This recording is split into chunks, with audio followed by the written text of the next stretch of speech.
앞 녹화를 자른 이유는 파일의 양을 좀 줄이기 위해서 오브레이 웹캠 화면을 없애고 촬영하기 위해서입니다. 먼저 읽기 전에 이 책은 말씀드리면 체계적으로 구성된 플라톤 최초의 작품입니다. 물론 소크라테스 변명이나 향년이나 이런 파이돈 이런 작품들이 있지만 체계적으로 구성되어 있다는 거죠. 1권, 2권, 3권, 4권, 10권으로 되어 있습니다. 작품의 형식은 어제 피레우스 항구에서 아테네 부근에 있는 항구죠. 벤디스의 신에게 출근하고 축제 구경을 마치고 오다가 케팔로스 노인의 집에 들리게 됩니다. 소크라테스가요. 그래서 어제 일어난 이야기를 누군가에게 소크라테스가 전해주는 형식을 띠고 있습니다. 여기서 이제 저술연대와 이야기 속의 연대가 좀 다른데요. 저술연대는 아마 BC 375년경, 380에서 75에서 385로 보는 사람도 있고요. 어쨌든 요 정도입니다. 1권은 플라톤 전기 후반의 책이 아니나, 2권과 10권은 약간 책이 좀 다릅니다. 1권은 이 대화를 많이 하게 되죠. 그러나 2권, 10권은 자신의 이야기 주장을 펼치는 형태로 되어 있습니다. 그래서 아마 1권은 플라톤 전기 후반의 작품 같고 2권과 10권은 플라톤 중기 후반이 아니냐 이렇게 분석하는 사람이 많이 있습니다. 이야기 속의 연대는 이 연대도 조금씩 달라요.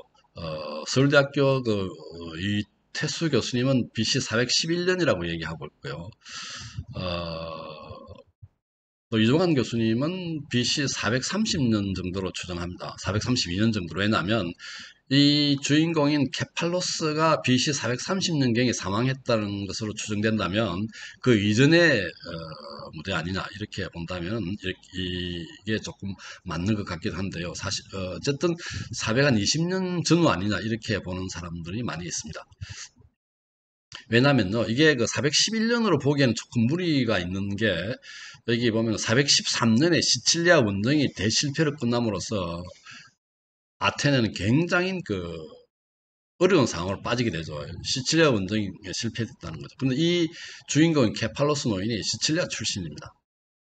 그렇다면 이 사람이 이때 잘 살아 있겠느냐는 생각이 들기도 하죠. 어쨌든 그래서 이건 여기서는 432년으로 보고 일반적으로는 또 420년 전후라고 얘기하는 사람도 있습니다. 431년에 BC 431년에 펠레폰네소스 전쟁이 발발하고요. 아테네의 영웅인 페리클레스가 몇십 년 동안 아테네를 잘 이끌어오던 페리클레스가 역병으로 사망하게 됩니다. 427년에 플라톤이 태어나고요. 귀족 집안입니다. 이 책을 쓰지 않았다면, 사실은 아마 책을 쓰지 않았다면 아니고, 소크라테스가 아테네 민주정을 이끄는 사람들에 의해서 사행당하지 않았다면 아마 정치 쪽으로 나가지 않았을까. 그렇게 추측될 수 있죠. 집안이, 목에는 솔론 가게고요. 굉장히 귀족 집안이라서 정치했을 거라고 생각하지만 이분은 정치를 하지 않았죠. 413년에 시칠레 원정이 실패로 끝납니다.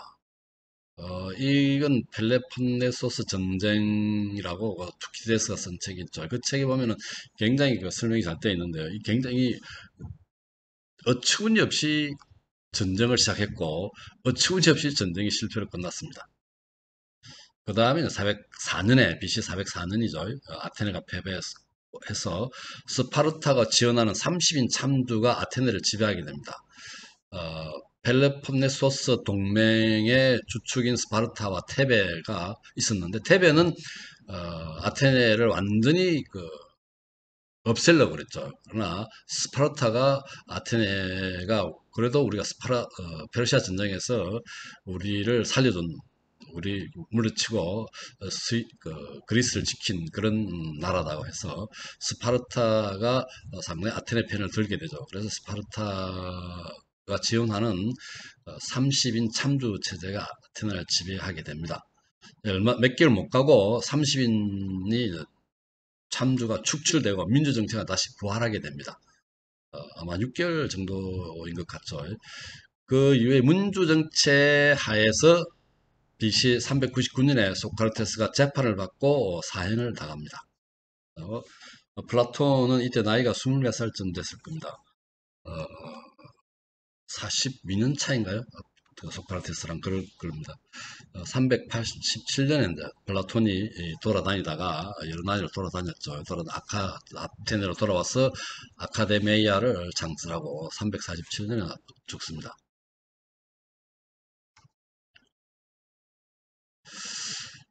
그 다음에 한 가지 언급해야 될 것은 소크라테스가 플라톤의 책에 많이 등장하죠. 사실은 소크라테스는 자기 자신이 저서가 없습니다. 다 플라톤이 소크라테스의 책을 내는데요. 세 형태가 있습니다. 소크라테스의 변론에 보면 상당히 독설적입니다. 크세노폰의 저서에 보면 상당히 신중하고 점잖은 모습이고요. 파이도는 심각하고 신중한 모습을 띠고 있대요. 그래서 소크라테스 벨론에는 상당히 독설적이라 주문도 많이 들어있겠죠. 이 책도 보면 약간 들어있는 셈인데요. 이런 소크라테스가 등장하는 데 있어서 어떤 모양으로 어떤 성격으로 독자한테 비춰줄지가 약간 다르게 기술이 되어 있습니다. 그리고 이 플라톤의 저서에는 플라톤이 보이잖아요. 단 두 군데가 언급되고 있는데요. 소크라테스의 변명에서 보면 그 재판 중에 그 자리에 있었다고 되어 있고요.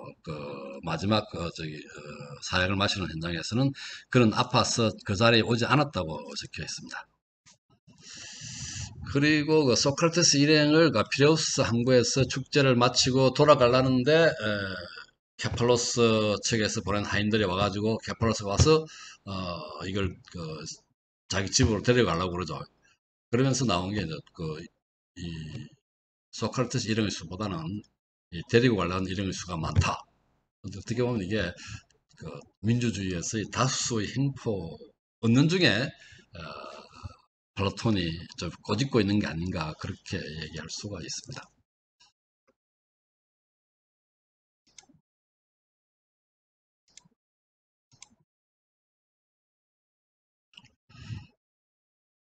이 책을 바라보는 시각입니다. 이 책의 제목이 국가로 되어 있는데 사실은 상당히 다양한 내용을 담고 있습니다. 그래서 철학을 하신 분, 정치를 하신 분, 문학을 하신 분, 역사를 하신 분에 따라서 좀 달리 보일 수가 있습니다. 사실은 어, 모랄 필로소피 쪽으로 보는 도덕 철학적 접근 방법이 좀 다양하지 않을까 생각하는데 물론 다른 게 없는 게 아닙니다. 그래서 여러 가지 접근으로 이루어질 수 있다는 얘기죠. 그래서 먼저 정치 철학적 접근으로 보게 되면은 국가의 기원이라든지 이 사람이 이상국가를 설명할 때 어떻게 해서 국가를 만들어졌다는 걸 얘기하고 있죠. 그래서 이상국가, 철인이 통치하는 국가는 어떤 것이고 어떻게 건설할 것인가. 그 다음에 정체의 변화입니다. 이상국가에서 즉 최선자 정치에서 명예지상, 과두정, 민주정, 참주정으로 최악의 정치가 되겠죠. 변하는 그런 과정을 설명하고 있고요. 도덕 철학적 접근에서 오는 정의란 무엇인가? 사실은 어떻게 사는 것이 가장 올바른 것인가 얘기죠. 정의라기보다는 오늘날 우리가 정의란 분배 정의에 포커스가 좀 맞춰져 있는데요. 사실 여기서 정의라는 것은 어떻게 사는 것이 올바른 삶인가, 올바름이 뭔가 그런 얘기가 됩니다. 그래서 오늘날을 보면은 이게 분배정에 가까워서 얘가 나와 있는 세 사람이 케이크를 공정하게 나누는 방법. 이게 어떻게 하면은 이게 공정하게 나눌 것인가? 이게 어떤 도덕이나 윤리가 꼭 필요한 것만 아니죠. 어느 한 사람이라도 이런 개념을 좀 갖고 있으면은 가능하다고 그러는데요.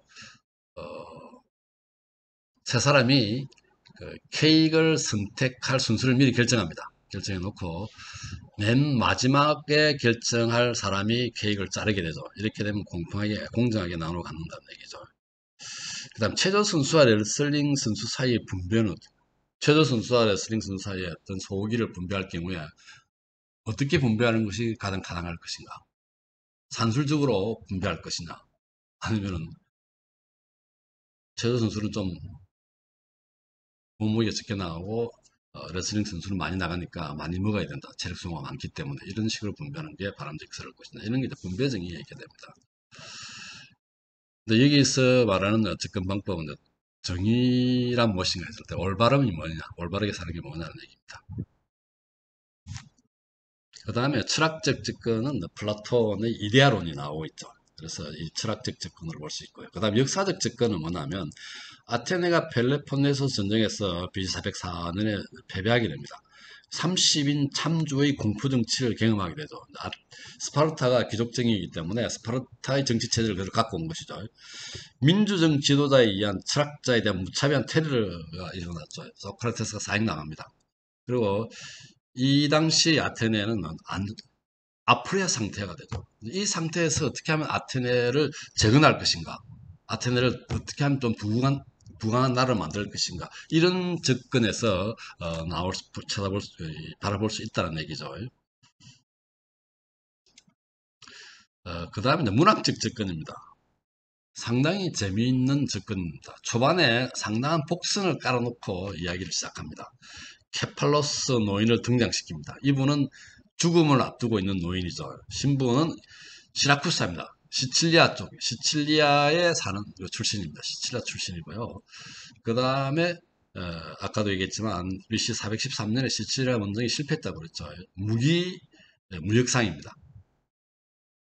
그다음에 이분이 이제 이야기를 비지에 대한 이야기를 하고 있죠. 그래서 상당히 문학적 접근으로 보면 상당히 재미있는 책으로 볼 수 있습니다. 그래서 다양한 주제에 대한 논의를 통합하는 인문학 책으로 꼽을 수 있다는 거죠.